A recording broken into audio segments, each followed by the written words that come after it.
ఉమ్మడి ఆదిలాబాద్ జిల్లా వ్యాప్తంగా ఆదివారం తెల్లవారుజామున మొదలుకొని రాత్రి దాకా వర్షాలు కురుస్తూనే ఉన్నాయి.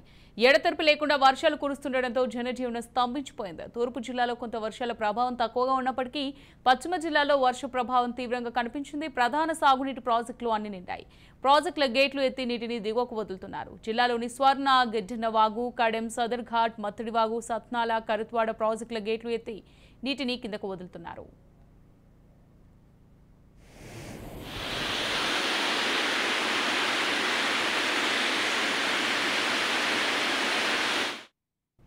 ఎగువ ప్రాంతాల్లో భారీ వర్షాలు కురుస్తుండటంతో కడెం ప్రాజెక్టు సహా మిగిలిన ప్రాజెక్టులు నిండుతున్నాయి.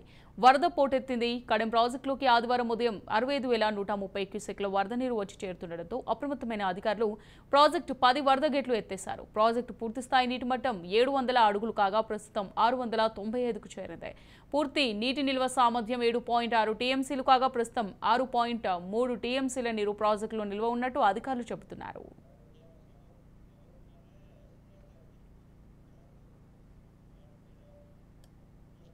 రైట్, ఇక ఇదే అంశానికి సంబంధించి మరింత సమాచారం మా ప్రతినిధి శ్రీనివాస్ అందిస్తారు. శ్రీనివాస్. థ్యాంక్ యూ అమూల్య. తెలంగాణలో అల్పపీడనంతో ఏకధాటిగా గత 2 రోజుల నుంచి వర్షాలు పడడంతో ఉమ్మడి ఆదిలాబాద్ జిల్లాలో ఉన్న అన్ని డ్యాములన్నీ నిండు కుండలా మారి నిండిపోయినాయి. దాదాపు అన్ని గేట్లు ఓపెన్ చేసి అన్ని డ్యాములను గేట్లు ఓపెన్ చేసిండు.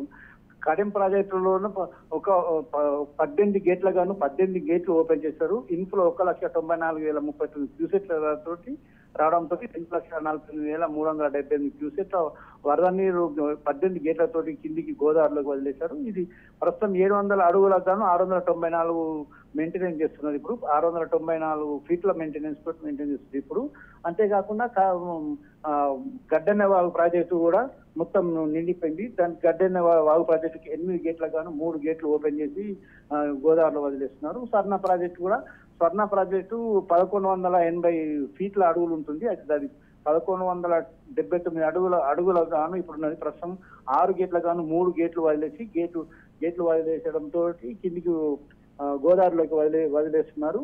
ఇప్పుడున్న అన్ని ప్రాజెక్టులు మాత్రం నిండుకుండలా నిండిపోయి ఉన్నాయి. కాబట్టి ఇక్కడైతే ప్రత్యేకంగా జిల్లా కలెక్టర్లు 4 ప్రత్యేకంగా శ్రద్ధ తీసుకొని అన్ని విషయాలు చూస్తున్నారు. ఇక నిర్మల్ జిల్లా కలెక్టరు అంతే కూడా ఆదిలాబాద్ జిల్లా కలెక్టర్ కూడా స్కూల్లో కూడా సెలవులు ఇచ్చిండు. ఎవరు కూడా అందరూ సెలవులు రద్దు చేసుకుని అందరు గవర్నమెంట్ ఆఫీస్ లో హెడ్ క్వార్టర్ మెయింటైన్ చేసి ప్రత్యేకంగా సూచనలు కూడా ఇచ్చిండు. ప్రత్యేకంగా ఇక్కడ నిర్మల్ జిల్లా కలెక్టర్ అభిలాష అభినవ్ గారు అయితే ప్రత్యేకంగా శ్రద్ధ తీసుకుని కడెం ప్రాజెక్టు దగ్గరికి పోయిండ్రు. అంతేకాకుండా అన్ని ప్రాజెక్టుల దగ్గరికి పోయింది. అయితే ఇక్కడ నిర్మల్లో గత సంవత్సరం జిఎన్ఆర్ కాలనీ స్వర్ణ ప్రాజెక్టు గేటు వదలడంతో అక్కడ జిఎన్ఆర్ కాలనీ మునిగిపోయింది. దాన్ని ఏ విధంగా మనం సేవ్ చేయాలని చెప్పేసి ఆమె ప్రత్యేకంగా అక్కడ శ్రద్ధ తీసుకొని ఉంటుండ్రు. అట్లానే ఆదిలాబాద్ లో ఉన్న కొరతాల అక్కడ కూడా కలెక్టర్ ప్రత్యేకంగా శ్రద్ధ తీసుకుంటారు. ఏదేమైనా ఇక్కడ జనజీవనం అస్తవ్యస్తమైనా కానీ ఎలాంటి ప్రమాదం కాకుండా కలెక్టర్లు మాత్రం ప్రత్యేకంగా శ్రద్ధ తీసుకున్నది మనం చెప్పవచ్చు. Amulya. Right, thank you Srinivas.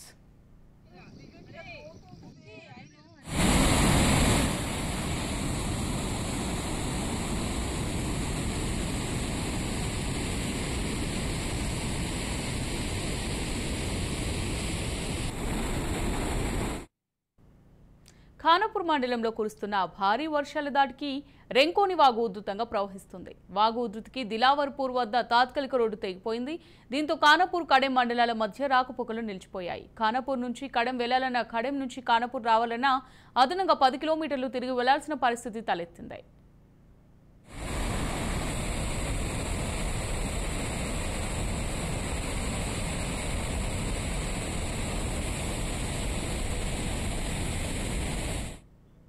Nirmal జిల్లాలో గల స్వర్ణ ప్రాజెక్టు ఎగువ ప్రాంతమైన మహారాష్ట్రలో గత 2 రోజుల నుంచి కురిసిన భారీ వర్షానికి స్వర్ణ ప్రాజెక్టులోకి భారీగా వరద నీరు వచ్చి చేరింది. దీంతో ప్రాజెక్టు మొత్తం నీటి సామర్థ్యం 1183 అడుగులకు గాను 1183 వరద నీరు వచ్చి చేరుతుండటంతో ప్రాజెక్టు 3 గేట్లను ఎత్తి 22,80,000 క్యూసెక్ల వరద నీరును దిగువ ప్రాంతానికి వదిలిపెట్టారు. ప్రస్తుతం 20,000 క్యూసెక్ల వరద నీరు ప్రాజెక్టులోకి వచ్చి చేరుతుంది. అలాగే స్వర్ణవాగు పరివాహక ప్రాంత ప్రజలు అప్రమత్తంగా ఉండాలని సంబంధిత అధికారులు తెలిపారు.